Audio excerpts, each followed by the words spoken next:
सुनसरी जिल्लामा रहेको नेपालका दुई ऐतिहासिक बजार वीरपुर र भीमनगर पहिला नेपालको भूभाग भएको तथ्य बाहिर आएको छ।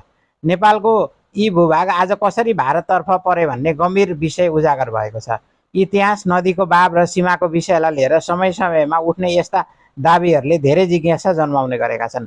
पूर्व प्रशासक, लेखक तथा संविधान सभा सदस्य सूर्यबहादुर सेनले आफ्नो अभिव्यक्तिमा सुनसरी जिल्लाको दक्षिण क्षेत्रमा रहेको वीरपुर र भीमनगर कुनै समय नेपालको प्रशासनिक क्षेत्रभित्रको भूभाग रहेको दाबी गरेका छन्। उनका अनुसार राणाकालीन प्रधानमन्त्री वीर शमशेर जबराको नामबाट वीरपुर र अर्का राणाकालीन प्रधानमन्त्री भीम शमशेर जबराको नामबाट भीमनगर स्थापना गरिएको थियो।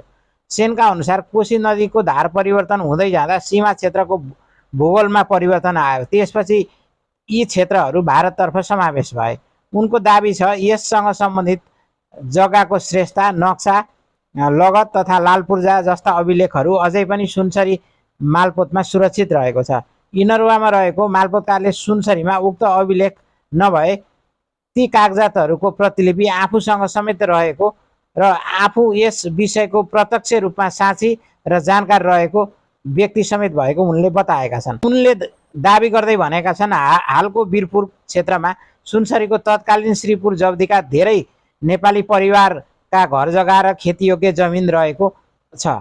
यसै गरी श्रीपुर जब्दीका तत्कालीन प्रधान पञ्च अवधनारायण मरबैताको घर समेत हाल भारतीय भूमिमा रहे वीरपुर क्षेत्रमा परेको छ। यसले सीमा क्षेत्रमा बसोबास गर्ने समुदायको इतिहास र भूसम्बन्धी अधिकारको प्रश्नलाई संवेदनशील बनाउन पुगेको छ। इतिहासको अर्को रोचक पाटो यससँग जोडिएको छ। भीमनगरबाट धरान चतरासम्म रेल सेवा समेत सञ्चालन हुन गएको थियो। यही रेलमार्गबाट ढुङ्गा, काठ लगायतका सामग्रीहरू ओसार पसार गरिन्थ्यो भने ब्रिटिस सेनामा भर्ती हुन जाने नेपाली युवाहरूले पनि यही रेल सेवा मार्फत रेलमार्गको बाटो प्रयोग गरेर उनीहरू भारततर्फ जाने गर्थे। इतिहास, अभिलेख र नेपाल भारत सीमा सम्बन्धी जटिल विषयसँग सम्बन्धित छन्। यस्ता विषयमा फरक फरक ऐतिहासिक व्याख्या र सरकारी अभिलेख र सीमा सम्बन्धी आधिकारिक दस्तावेजहरूको अध्ययन आवश्यक हुन्छ। यस भिडियोमा प्रस्तुत जानकारी मुख्यतः पूर्व प्रशासक सूर्यबहादुर सेनले सार्वजनिक रूपमा गरेका दाबीहरूमा आधारित छन्। यी दाबीहरूलाई सम्बन्धित सरकारी निकाय, नेपाल भारत बीचको आधिकारिक सीमा आयोगबाट अन्तिम रूपमा पुष्टि गरिएको तथ्यका रूपमा भने लिनु हुँदैन। इतिहासका यस्ता पाटाहरूले एउटा महत्त्वपूर्ण प्रश्न भने अवश्य उठाउँछ। हाम्रो सीमावर्ती क्षेत्रहरूको वास्तविक इतिहास के हो?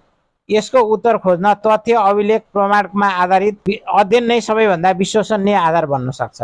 नेपालले भारतको भूमि कहाँ बेचेको छ? मैले इन्च घुमेको छु। नेपालका 77 जिल्ला, कोशी नदी जहाँ बग्दछ, कोशी नदी विराटनगर सहरको सीमाबाट बग्थ्यो। कोशी नदी पश्चिमतिर बग्दै बग्दै आयो, सर्दै आयो। आजको कोशी नदी, आजको भान्टाबारीबाट दक्षिण भारतको भीमनगर र वीरनगर भन्ने ठाउँ छ नि, तपाईँहरूले देख्नुभएको होला धेरैले। भीमनगर, वीरनगर यस्तै छ। यो हाम्रो हो। हामीसँग अहिलेसम्म रेकर्ड छ। सुनसरी माल कार्यालयमा यदि कर्मचारीहरूले बेचेका छैनन् र भारतले लुकीछिपी चोरेर लगेको छैन, किनेर लगेको छैन भने श्रेष्ठता अहिले पनि छ। वीरनगरको र भीमनगरका जनताको तिरको रसिदको ढड्डा लगत हामीसँग मौजुद छ। यदि कसैले गायब गरेको छ भने इट्स मी, मसँग छ। तर सक्कल छैन, किनकि सक्कल त अड्डामा रहनु पर्यो नि। नक्कल मसित छ। मेरो जीवनकालमा म नै सक्कल हुँ। तर आज कोशी नदी पश्चिम सर्दै गयो। दक्षिण पूर्वबाट भारतले मिच्दै गएर आज वीरपुर वीरपुर र भीमनगर आज भारतीय भूमि हुन गएको छ। धिक्कार छ हाम्रा नेताहरू, आजसम्मका नेताहरूले खै खोजेको बेचेर खाएको हो कि अथवा के हो? न्युज चाहिँ के हो भने कोशी नदी पश्चिम सर्दै गयो, भारत उत्तर पश्चिम बढ्दै आयो, वीरपुर पनि खाइदियो, भीमनगर पनि खाइदियो। म त सानोतिनो लको विद्यार्थी मात्रै हुँ। अन्तर्राष्ट्रिय कानुन अनुसार पनि दुई देशको भौगोलिक सिमाना, नदी डाँडो खोलो पहिरोहरूले आफ्नो आकार प्रकार परिवर्तन गरे पनि सीमा साबिकै हुन्छ भन्ने अन्तर्राष्ट्रिय कानुन छ। सुनाले हाम्रो वीरपुर भीमनगर गए, यसरी खाइदिएको छ। म निष्पक्ष मान्छे, देशको मान्छे, माटोको मान्छे, जनताको मुटुको मान्छे, यद्यपि म सानो ठाउँमा छु।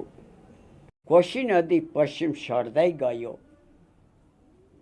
भारत उत्तर पश्चिम बढ्दै आयो, वीरपुर पनि खाइदियो, भीमनगर पनि खाइदियो। हामीसँग अहिलेसम्म रेकर्ड छ। सुनसरी माल कार्यालयमा यदि कर्मचारीहरूले बेचेका छैनन् र भारतले लुकीछिपी चोरेर लगेको छैन, किनेर लगेको छैन भने नेपालले भारतको भूमि कहाँ बेचेको छ? मैले इन्च घुमेको छु। नेपालका 77 जिल्ला, कोशी नदी जहाँ बग्दछ,